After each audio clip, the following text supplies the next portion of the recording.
Bismillahirrahmanirrahim. Last time we were discussing the revenue cycle. We have discussed the concept and the cycle of sales. And then we have discussed the sales return cycle. And then we have discussed the cash receipt cycle. And now we are going to discuss the internal controls which are supposed to be the part of this revenue cycle. So we'll be considering the transaction authorization, segregation of duties, supervision, accounting records, access, and independent verifications. These are the activities which needs to be controlled. So we'll be discussing their different parts, which are supposed to be the part of internal controls in the reference of sales processing and sales receipts. So let's start to discuss these points, all these things one by one.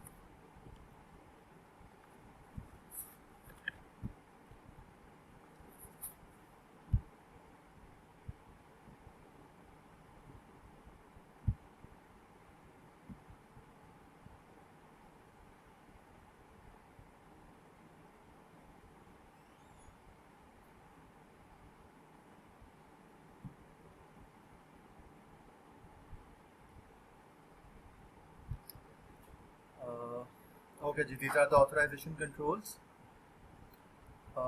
We need to have some proper authorization of transactions. Documentation should occur so that only valid transactions get processed. अच्छा, ये जो point है ये हम लोग बहुत मरतबा discuss कर चुके हैं और आप लोग इससे पहले ये पॉइंट ऑडिटिंग के अंदर डिटेल में, इससे भी ज़्यादा डिटेल में पढ़ चुके हैं. तो ऑथराइजेशन तो हमें रिक्वायर्ड होती है हर काम के लिए, लाइक हम कहते हैं. और फिर डॉक्यूमेंटेशन जैसे यहाँ पे बड़ा क्लियरली मेंशन्ड है, हमें वर्बल ऑथराइजेशन नहीं चाहिए, हमें रिटन ऑथराइजेशन चाहिए, क्योंकि written authorization will become the part of the record. और वही रिकॉर्ड बाद में आपकी ऑडिट ट्रेल भी है, वही रिकॉर्ड आपकी एक तरह से लीगल डॉक्यूमेंट भी है, और वही जो रिटन रिकॉर्ड है वो आपका आगे ट्रांजैक्शंस को रिकॉर्ड करने के लिए अकाउंटिंग के अंदर वो उसका एक डॉक्यूमेंटेड एविडेंस होगा, सपोर्टिंग डॉक्यूमेंट होगा. तो हमें ऑथराइजेशन चाहिए. अब हमें ऑथराइजेशन सेल्स साइकिल के अंदर और कैश रिसीट साइकिल के अंदर किस किस हवाले से चाहिए. Okay, so within the revenue cycle authorisation should take place when a sales is made on credit, so authorisation is required. अच्छा, this is the function of the credit department. हम ये ऑलरेडी बड़ी detail में पहले discuss कर चुके हैं. And the credit department is supposed to check the credit worthiness of the customer. ये भी हमने लास्ट लेक्चर के अंदर डिस्कस किया था. क्रेडिट वर्थिनेस चेक करने के लिए वो डेफिनेटली डिफरेंट फार्मूलाज अप्लाई करेंगे, डिफरेंट तरह की एनालिसिस टेक्निक्स अडॉप्ट करेंगे, और फिर अपना कोई डिसीजन देंगे कि ठीक है जी, हम अप्रूव करते हैं कि इस कस्टमर के साथ क्रेडिट ट्रांजेक्शन कर ली जाए या इस कस्टमर के साथ क्रेडिट ट्रांजेक्शन नहीं की जा सकती, या अगर क्रेडिट ट्रांजैक्शन करनी है तो उसकी ये लिमिट होगी, मैक्सिमम ये क्या है, इतने अमाउंट तक का कर सकते हैं. और डिफरेंट कस्टमर्स के लिए ये कैप डिफरेंट होगा. ये बात भी इम्पॉर्टेंट है कि अगर तो हमारा एग्जिस्टिंग कस्टमर है जिसके साथ ऑलरेडी हमारा बिजनेस चल रहा है, तो उसका प्रोसेस थोड़ा ज़्यादा हो जाएगा, ऑथराइजेशन जल्दी हो जाएगी. आप ऑलरेडी उसके साथ टर्म्स एंड कंडीशंस डिसाइड कर चुके हैं, आपका ऑलरेडी उसके साथ एक तरह से आप कह रहे हैं जिसको पंजाबी में व्यार कहते हैं, आपको पता है कि बंदा, ये जो कंपनी है ये आपको टाइमली चीज़ें टाइमली कैश पेमेंट कर देती है, या इनकी जो डिमांड्स हैं हम पूरी कर रहे हैं. मतलब you are at ease level with that company, with your existing customer. इसका उलट भी हो सकता है. अगर इसका उलट है तो इसका मतलब है कि आप मना कर देंगे कि जी हम क्रेडिट अप्रूव नहीं करते, अभी इनकी पिछली अमाउंट्स नहीं आई हैं जो अब तक आ जानी चाहिए थी as per the terms and condition of that previous transaction. और ये भी हो सकता है कि आपके टर्म्स के साथ अच्छे चल रहे हैं, ये ट्रांजैक्शंस को टाइमली परफॉर्म कर देते हैं, पेमेंट टाइमली करते हैं, तो फिर आपका जो क्रेडिट डिपार्टमेंट है उसको जल्दी अप्रूव कर देगा. और अगर आपका कोई नया क्लाइंट है तो उसमें डेफिनेटली टाइम लगेगा. जैसे हमने डिस्कस किया कि डिफरेंट तरह के एनालिसिस आपने करने होते हैं, फिर और बहुत सारी चीज़ें आपने कंसिडर करके फिर एक फाइनल डिसीजन करना होता है कि क्या हम इस कंपनी के साथ क्रेडिट की ट्रांजैक्शन करेंगे या नहीं करेंगे. Right, okay. देन हमारे पास है जी, a cash refund is required. If this is required, a proper authorisation is required to perform this function. बहुत सिंपल सी बात है. अब कैश रिफंड कब होगा? जब सेल्स रिटर्न होगी, तो सेल्स रिटर्न का ऑटोमेटिकली इसके अंदर पॉइंट कवर हो रहा है। तो सेल्स रिटर्न किसी भी वजह से हो सकती हैं, हमने लास्ट लेक्चर में इसको डिस्कस किया था। सेल्स रिटर्न अगर हमारे पास बहुत मटेरियल अमाउंट की होंगी तो फिर तो हमें उसके लिए ज़्यादा फॉर्मल होके इसकी ऑथराइजेशन लेनी पड़ेगी। इमटेरियल के लिए भी अगर थोड़ी अमाउंट की है तो उसके लिए भी लेंगे, बट द पॉइंट इज कि जितनी ज़्यादा अमाउंट का होगा, जितना मटेरियल फिगर हमें रिफंड करनी है या रिप्लेस करनी है, उसके लिए हमें उतनी ज़्यादा फॉर्मल यानी कि उतना ज़्यादा उसका इन डेप्थ एनालिसिस करेगा आपका क्रेडिट डिपार्टमेंट। तो ये भी आपके क्रेडिट डिपार्टमेंट के पास ही है। It will be based on the nature of the sales and circumstances of the return.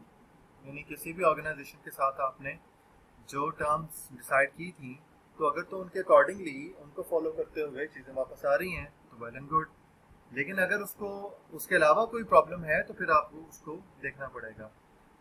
Organizations usually have specific rules for cash refunds based on the materiality of the transactions, और जितनी ज़्यादा materiality होगी credit approval उतनी ज़्यादा या refund policy उतनी ज़्यादा strict और फॉर्मल हो जाएगी। ये मैंने आपको पहले भी बता दिया। Okay, and then posting a cash payment received to a customer account, cash pre list. अच्छा, ये तो एक सिंपल सी बात हो गई कि जब हमारे पास कैश आएगा तो हमने उसको कहीं ना कहीं पर एडजस्ट करना है।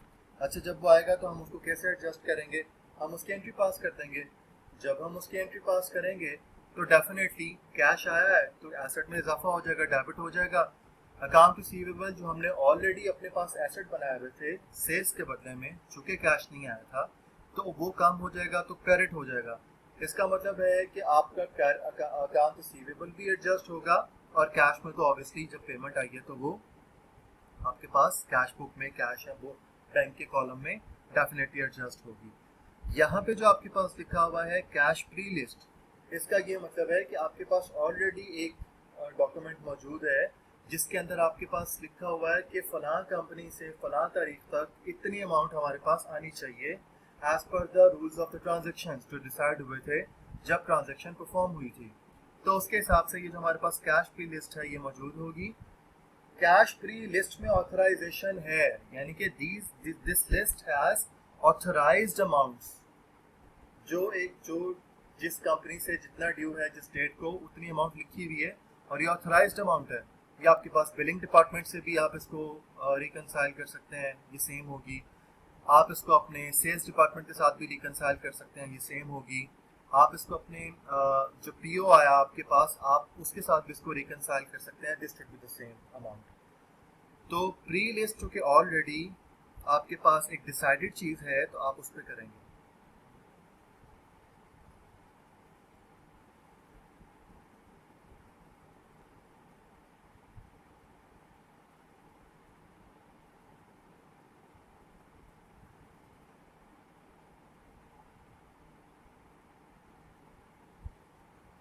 आई एम सॉरी फॉर इंटरप्शन, बीच बीच में चीज़ें आ जाती हैं।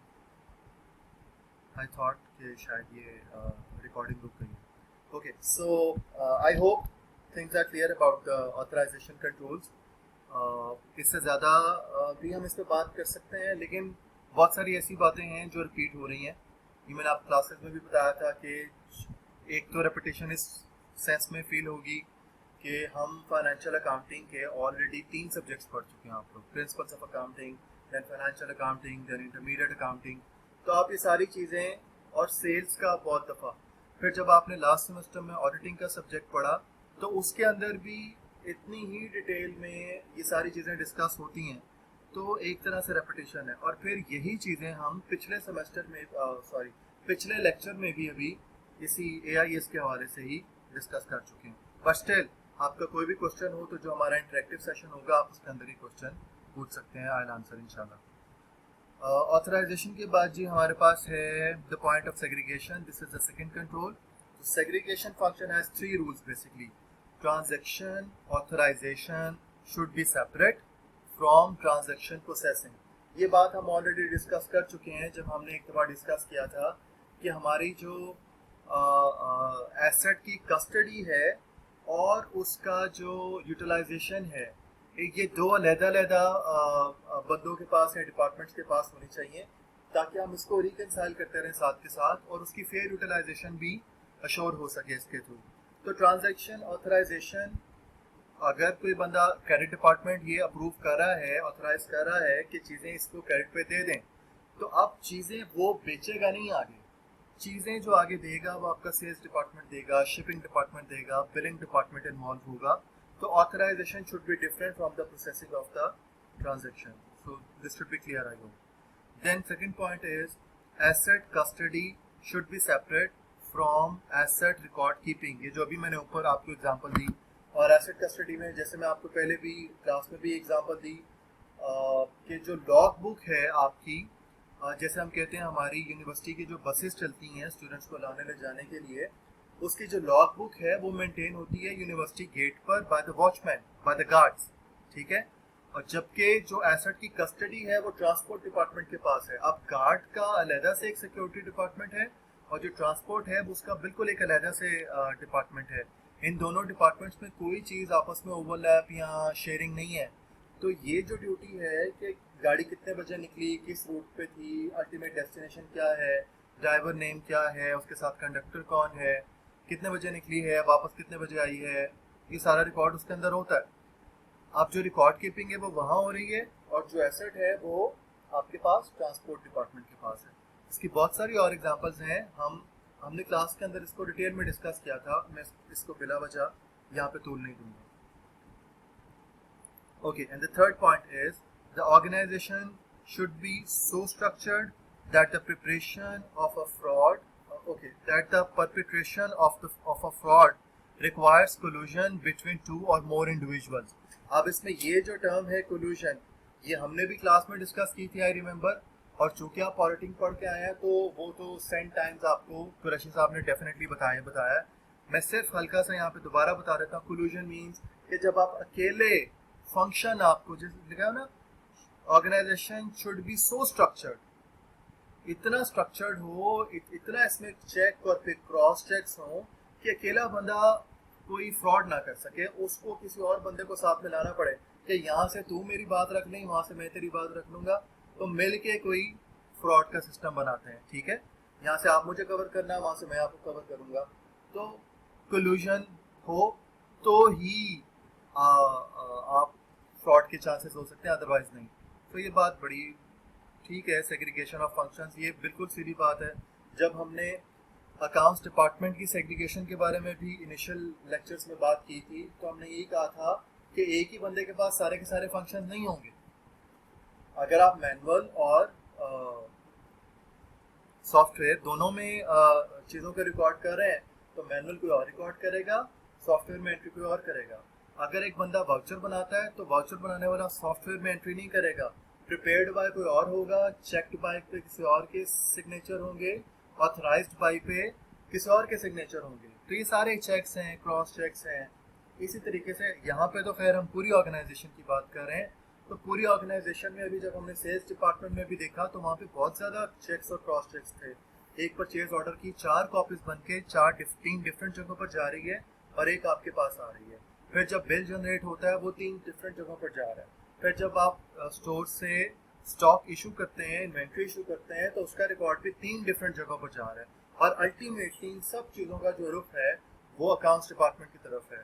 तो अकाउंट्स डिपार्टमेंट में भी जाके जब काम होगा तो वो अकेला एक बंदा नहीं करेगा, वहाँ पे जितने भी बंदों की अवेलेबिलिटी है, कोशिश ये होगी, चाहे कम स्टाफ है हमारे पास, हम कहते हैं लेट्स से 3 लोग हैं पूरे अकाउंट्स डिपार्टमेंट के अंदर, लेकिन कोशिश ये होगी कि उनमें हम वर्कलोड ऐसे तकसीम करें कि सब पे check and then cross check आ जाए, ठीक है।